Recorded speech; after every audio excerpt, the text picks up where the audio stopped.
خبر سے ہم آپ کو آگاہ کرتے چلیں۔ ننکانہ پولیس نے جدید ٹیکنالوجی کی مدد سے سکھ کمیونٹی سے تعلق رکھنے والے شہری کے گھر سے 82 لاکھ کی واردات کرنے والے گروہ کو ٹریس کر مال مسروقہ برآمد کر لیا۔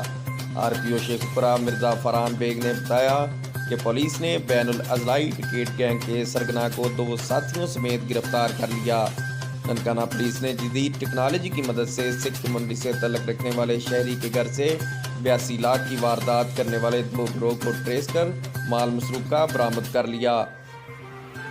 مزید خبروں کے لیے دیکھتے رہیں ہمارا چینل 1/1 نیوز HD فیصل آباد۔ تازہ ترین اپلوڈز کی نوٹیفیکیشن حاصل کرنے کے لیے ہمارے چینل کو سبسکرائب کریں اور ساتھ میں دیے گئے گھنٹی کے نشان کو دبانا نہ بھولیں۔